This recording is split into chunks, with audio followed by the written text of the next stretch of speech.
Hello friends, welcome to my YouTube channel.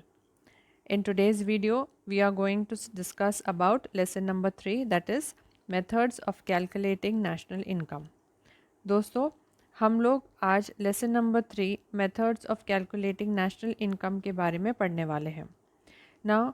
ये जो lesson है ये बहुत ही बड़ा लेसन हो जाएगा, यानी वीडियो बहुत ही लंबा हो जाएगा। इसकी वजह से मैंने इसको पार्ट्स में बनाया है, ताकि वीडियो को मैं ज़्यादा लंबा नहीं रखना चाहती थी, इसलिए मैंने उसको पार्ट्स में बनाया है।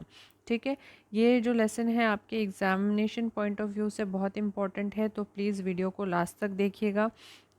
इसमें मैंने डेफिनेशंस और जो फॉर्मूलेज़ है बहुत ही सिंपल तरीके से एक्सप्लेन करने की कोशिश किया है इसमें, ताकि आप जो है सिंपल वे से जल्दी आप लर्न कर सके। ठीक है, वीडियो अच्छा लगे तो लाइक, सब्सक्राइब और शेयर ज़रूर कीजिएगा। चलिए आगे बढ़ते हैं। Friends, before actually coming to the national income and methods of calculating the national income, we have to study about certain terms. Okay, these are the related aggregates of national income. So we will be discussing this one by one, and then the actual calculation of national income, we will be able to calculate it easily. Okay, so we first of all we have to understand certain terms. National income को calculate करने से पहले हमें उससे related जो terms है वो पहले समझने की कोशिश करना पड़ेगा, ताकि हम जो है आसानी से नेशनल इनकम कैलकुलेट कर सके। ठीक है, तो इसकी वजह से हमें ये टर्म्स पहले समझना बहुत ज़रूरी है। तो चलिए देख लेते हैं। The first term is domestic territory. Domestic territory, or it is also known as economic territory. Now what is it? It is the geographical territory with which the person, goods and capital circulate freely. दोस्तों, domestic territory को हम economic territory भी बोलते हैं। ठीक है, और domestic territory क्या होता है? It is the geographical territory. अब जोग्राफिकल बाउंड्री और जोग्राफिकल टेरिटरी, इसमें थोड़ा सा कंफ्यूज मत होना, क्योंकि अगर मैं एक एग्जांपल के थ्रू आपको एक्सप्लेन करना चाहूँ तो फॉर एग्जांपल हमारी जो कंट्री है इंडिया, उसका जो जोग्राफिकल बाउंड्री है, बॉर्डर्स है, तो हमारा जो जोग्राफिकल एरिया है सिर्फ वहीं तक लिमिटेड है। लेकिन जब हम इकोनॉमिक टेरिटरी के बारे में बात करते हैं, it means the scope is widened, हमारा जो स्कोप है वो और ज़्यादा बढ़ जाता है। अब इसमें जोग्राफिकल टेरिटरी में कौन सी चीज़ें इंक्लूड होती है? पर्सन, गुड्स एंड कैपिटल जो इजीली सर्कुलेट होता है, मतलब ट्रांसैक्शंस इजीली होता है। फॉर एग्जांपल जैसे शिप्स, एयरक्राफ्ट्स वगैरह जो एक कंट्री से दूसरी कंट्री के बीच में चलती है, तो वो भी क्या कहलाएगी? हमारी डोमेस्टिक टेरिटरी कहलाएंगी। फॉर एग्जांपल जैसे इंडिया और सिंगापुर या जापान के बीच में जो है हमारे शिप्स और एयरक्राफ्ट्स वगैरह जो चलते हैं। ठीक है, फिर नेचुरल गैस, पेट्रोलियम वगैरह एक्सट्रैक्ट करने के लिए हम जो है इंटरनेशनल वाटर्स में जाते हैं, that is also will be included in are domestic territory. फिर जो है हमारा मिलिट्री बेस अगर दूसरे कोई कंट्री में लोकेटेड है, जैसे यूएस में लोकेटेड है, तो वो भी क्या कहलाएगी? हमारी डोमेस्टिक टेरिटरी कहलाएगी। फिर जो हमारा पॉलिटिकल फ्रंटियर्स है, जहाँ पर हमारा टेलीकम्युनिकेशन सर्विसेज वगैरह चलता है, that also will be included in the domestic territory. Okay, so it is not limited to the geographical boundaries of a country, but all these things are included within our domestic territory, that is the ships and the aircrafts which are operated, the embassies, the military base अगर हमारी दूसरी country में है, तो ये सारी चीज़ें हमारी क्या कहलाएगी? डोमेस्टिक टेरिटरी कहलाएंगी। आई होप ये बात क्लियर हुई। आगे बढ़ते हैं। नेक्स्ट टर्म जो है that is domestic income. Now domestic income, इसको जो है net domestic product at factor cost भी बोला जाता है। मैं आपको ये टर्म्स इसलिए पहले से ही इंट्रोड्यूस कर रही हूँ, क्योंकि जब हम नेशनल इनकम कैलकुलेट करते हैं, डोमेस्टिक इनकम कैलकुलेट करते हैं, तो क्वेश्चन में जो है ये आपको एनडीपीएफसी करके या एनएनपीएफसी, जीडीपी वगैरह ये सारे टर्म्स ऐसे दिए जाते हैं। ज़्यादा कभी कभी जो है एग्ज़ाम जो क्वेश्चन पेपर सेट करने वाला होता है वो पूरा ऐसा फुल फॉर्म ना देते हुए हमको ऐसे शॉर्ट फॉर्म्स भी देते हैं। ठीक है, so domestic income is also known as net domestic product at factor cost. Okay, now What is domestic income? Income generated by all the producing units within the domestic territory of a country in an accounting year. अब समझ में आया मैंने आपको domestic territory पहले क्यों explain किया? इसलिए क्योंकि हमको जो है डोमेस्टिक इनकम के बारे में हम अच्छी तरीके से समझ सकें. Now it is the income generated by all the producing units. जितने भी producing units है within the domestic territory. अब it is not necessary that it is the producing units is only within our country or within a country. अगर हमको जो है India का domestic income calculate करना है या फॉर एग्जांपल चाइना का डोमेस्टिक इनकम कैलकुलेट करना है, so we are not considering the geographical boundary. हम जोग्राफिकल जो फ्रंटियर जो बाउंड्री है उसको कंसिडर नहीं कर रहे. We are considering the economic territory या डोमेस्टिक टेरिटरी को हम लोग कंसिडर कर रहे हैं. ठीक है.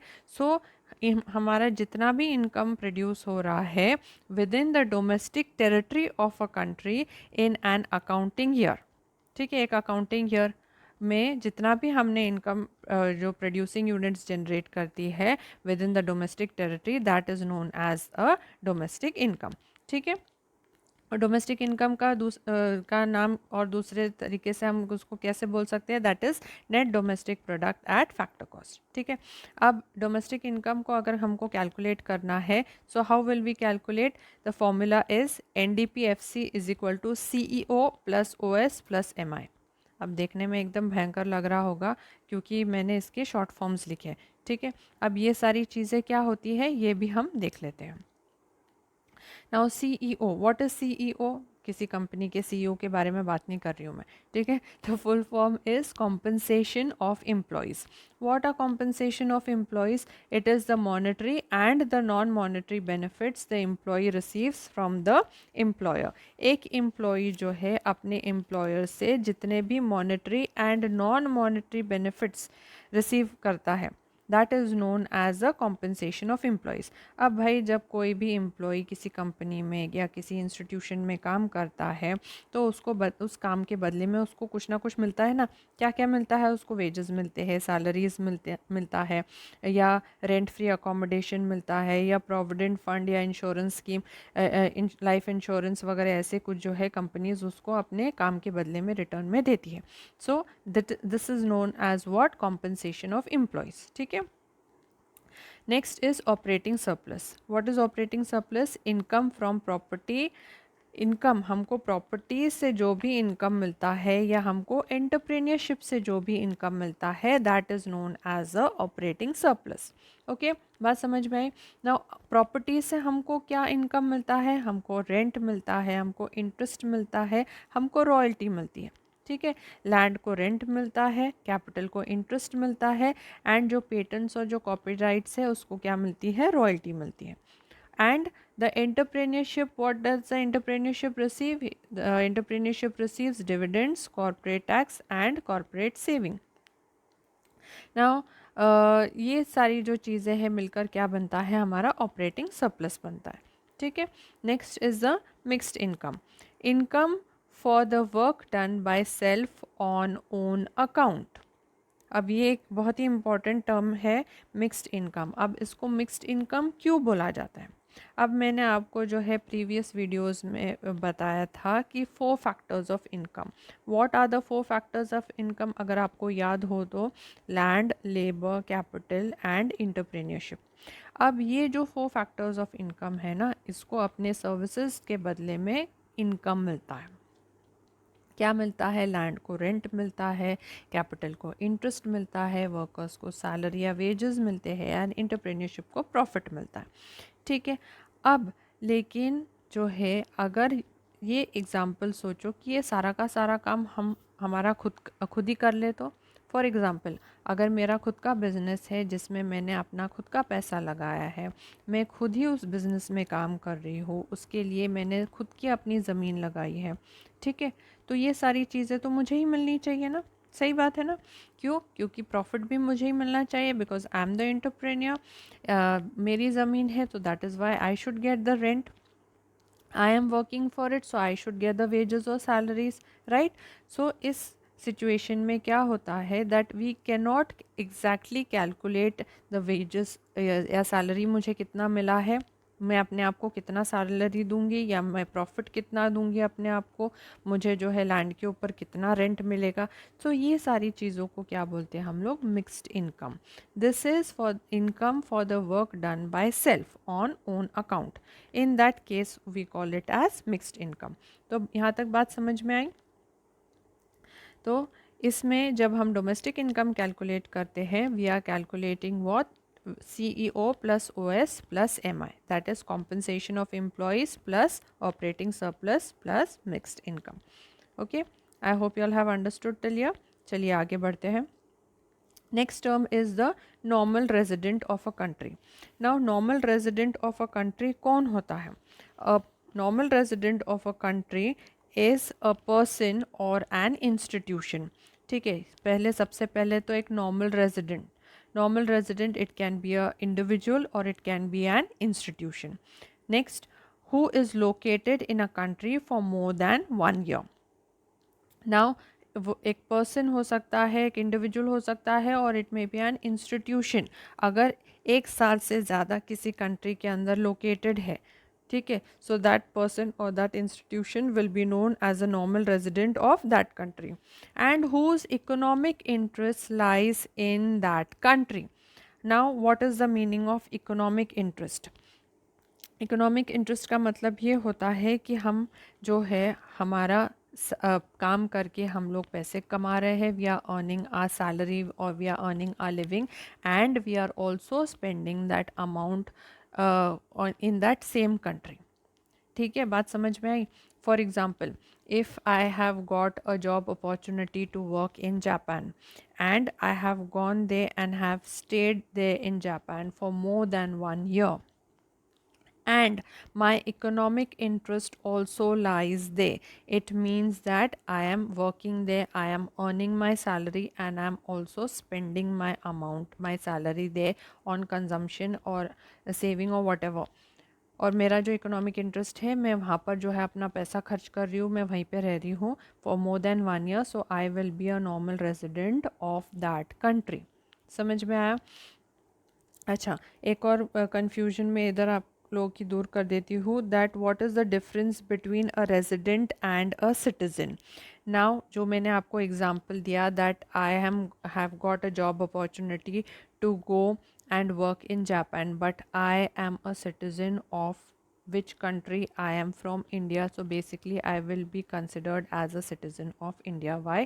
क्योंकि मेरा जो जन्म हुआ है, मैं यहीं पर जो है पली बड़ी हूँ, and I am a citizen of an Indian country. But because my economic interest lies in Japan and I have been located there for more than 1 year, so I will be considered as a normal resident of that country. Understood? I hope you all have understood this term also. चलिए आगे बढ़ते हैं। National income. Now national income को net national product at factor cost भी बोला जाता है। ठीक है, नेशनल इनकम को क्या बोला जाता है? Net national product at factor cost. National income is the sum of the factor income earned by the normal residents of a country in the form of rent, wages, interest and profit. National income क्या है? Simple सा term है, it is the sum of factor income. What is factor income? Factor income is the income which is earned by the 4 factors of production, that is land, labour, capital and entrepreneurship. मैं ये term आपको बार बार explain कर रही हूँ, repeat कर रही हूँ, ताकि ये बात आपको अच्छे तरीके समझ में आए और याद रह जाए। ठीक है, क्योंकि ये टर्म्स बार बार जो है रिपीट होने वाले हैं। So it is the sum of factor income earned by the normal residents. Normal residents कौन होता है? अभी अभी हमने देखा that it may be an individual और it may be an institution and it that who resides in a country for more than 1 year and the economic interest also should lie in that country only. ठीक है, अब जितने भी लोग हैं जो normal residents है, तो उनका जितना भी sum total of income earned, जितना भी पैसा है with in a country of that country in the form of, और वो कौन से फॉर्म में पैसा कमा रहे हैं? It may be rent, wages, interest and profit. So ये सारी चीज़ों को टोटल जब हम करते हैं तब हमको क्या मिलता है? National income. ठीक है, बात समझ में आई। नेशनल इनकम का फॉर्मूला क्या है? National income is equal to domestic income plus net factor income from abroad, जिसको NFIA भी बोला जाता है शॉर्ट फॉर्म में। ठीक है, नेशनल इनकम में क्या क्या चीज़ें इंक्लूड होती है? डोमेस्टिक इनकम इंक्लूड होती है and net factor income from abroad. Now what are the components? The components are domestic income and net factor income from abroad. ठीक है, net factor income from abroad क्या होता है? Net factor income from abroad, it is the difference between factor income of normal residents from the rest of the world and the factor income by the non residents in the domestic territory of a country. Net factor income या NFIA, NFI क्या है? It is the difference between the factor income earned by the normal residents from the rest of the world and the factor income earned by the non-residents in the domestic territory of a country। दोनों का जो है अगर हम लोग difference ले लेते हैं तो हमको क्या मिल जाएगा? हमारा NFIA मिल जाएगा। ठीक है, यहाँ तक बात समझ में आई। और नेट फैक्टर इनकम या NFIA के कंपोनेंट्स क्या क्या है? That is net COE, that is net compensation of employees. Net compensation of employees क्या होता है? Net compensation of employees means the difference between the compensation of employees earned by normal residents of India and from abroad and the compensation of employees earned by the non-residents in India। दोनों का अगर हम लोग difference ले लेते हैं तो हमको क्या मिल जाएगा? Net compensation of employees. और कॉम्पनसेशन ऑफ एम्प्लॉयज़ तो मैंने आपको बता ही दिया है कि कॉम्पनसेशन ऑफ एम्प्लॉयज़ क्या होता है? जब भी कोई एम्प्लॉई किसी एम्प्लॉयर के पास काम करता है तो उसको बदले में compensation मिलता है, that it may be in monetary form or it may be in non monetary form। ठीक है, then next is the net operating surplus, again it is the difference between the rent, interest, profit, royalty earned by the normal residents of India from abroad and the similar payments made to the non-residents in India and the net retained earnings। जब भी word net आता है ना तब हम क्या ले लेते हैं? Difference. Difference of what? Of the income earned by the normal residents and the income earned by the non residents. Simple सी बात है, जब भी वर्ड नेट आएगा तब आप क्या लेंगे? डिफरेंस। डिफरेंस किसका? नॉर्मल रेजिडेंट्स का एंड नॉन रेजिडेंट्स का। ठीक है, यहाँ तक बात समझ में आई। अब मैं आपको एक शॉर्ट में बता देती हूँ कि नेशनल इनकम कैलकुलेट करने के 3 मेथड्स हैं, that is income method, product method and the expenditure method, जो हम वीडियो जो दूसरे अपकमिंग वीडियोस है ना उसमें मैं आपको एक्सप्लेन करूँगी। पहले ये सारे टर्म्स हम अच्छी तरीके से समझ लेते हैं। ठीक है, now there are certain more terms relating to the national income, let us see what are they. The first one is market price. Market price क्या होता है? जब जो आपको जो टर्म है उसके नाम से ही थोड़ा बहुत अंदाज़ा आ गया होगा that it is the price at which a commodity is purchased in the market. The price at which a commodity is purchased in the market. Market में हम जब भी कोई कॉमोडिटी परचेस करते हैं तब उसकी प्राइस को क्या बोला जाता है? Market price. ठीक है, अब मार्केट प्राइस का फॉर्मूला क्या है? MP is equal to FC plus NIT। अब FC क्या है, NIT क्या है, ये हम देखते हैं। FC means factor cost. Factor cost क्या होता है? Payments made by the firm to the factors of production. Again ये पॉइंट रिपीट हुआ है, देखो factors of production, factors of production land, labour, capital and entrepreneurship. ठीक है, ये फैक्टर्स ऑफ प्रोडक्शन को जब हम वो जो है पेमेंट पे करते हैं हम लोग क्योंकि उन लोग वो जो है हमको सर्विसेज दे रहे हैं, they are rendering the services, तो बदले में हम क्या करते हैं? उनको पेमेंट देते हैं। So that is known as a factor payment. ठीक है, और जो वो इनकम कमाते हैं तो that is known as a factor income. बात सेम है, एक रिसीवर है, गिवर है, तो बस वो उतना ही डिफरेंस समझ में आ जाएगा उसका। Payment made by the firm to the factors of production. ठीक है, अब यही फॉर्मूले में से जो हमने ऊपर वाला फॉर्मूला देखा था ना, MP is equal to FC plus NIT, उसमें से ही हम फॉर्मूला क्या बना देंगे? उसका उल्टा, FC is equal to MP minus NIT। तो अगर आपने एक फॉर्मूला याद रखा ना तो दूसरा फॉर्मूला अपने आप बनाते आ जाएगा। ठीक है, next is the net indirect taxes. Net indirect taxes, देखो वापस से वर्ड नेट आया तो नेट का मतलब हमेशा डिफरेंस होता है। तो यहाँ पर नेट इनडायरेक्ट टैक्सेस का मतलब क्या है, फॉर्मूला क्या है, is equal to indirect taxes minus subsidies. अब सब्सिडीज़ और इनडायरेक्ट टैक्सेस होते क्या है? सब्सिडीज़ हमको जो है गवर्नमेंट की तरफ से मिलती है।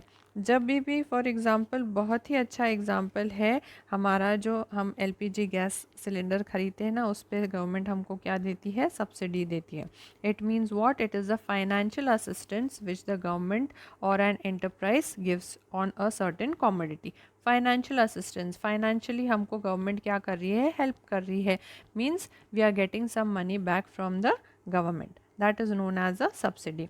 और इनडायरेक्ट टैक्सेस क्या होता है, all the goods and services के ऊपर जो भी टैक्स लगता है हमारा, ठीक है, such as on manufacturing tax, transportation tax etcetera, ये सारे जो टैक्सेस है इसको क्या बोला जाता है, इनडायरेक्ट टैक्सेस।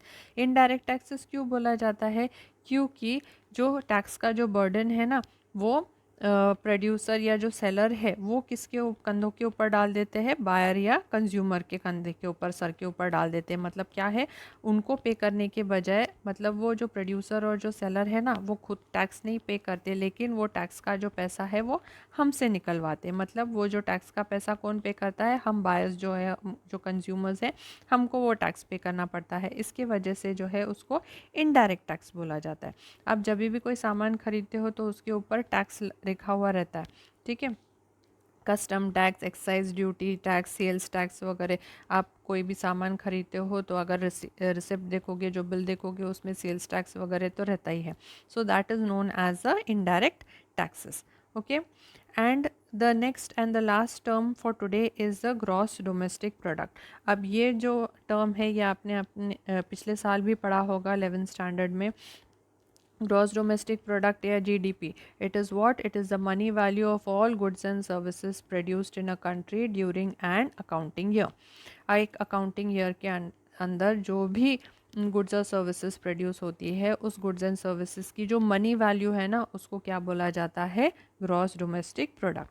और एक छोटा सा ट्रिक है, वो याद रखना कि ग्रॉस जब भी हमको कैलकुलेट करना है तो ग्रॉस किस तरीके से कैलकुलेट होगा, gross is equal to net plus depreciation. ठीक है, अब अगर ग्रॉस में से हमको नेट कैलकुलेट करना है तो net is equal to gross minus depreciation. वैसे ही मैंने आपको एमपी और एफसी का भी फॉर्मूला बताया था। MP that is market price is equal to factor cost plus NIT. Okay, and FC अगर कैलकुलेट करना है तब हम क्या करेंगे, MP minus NIT. So in the same way gross और नेट का भी वैसा ही है, gross is equal to net plus depreciation and net is equal to gross minus depreciation.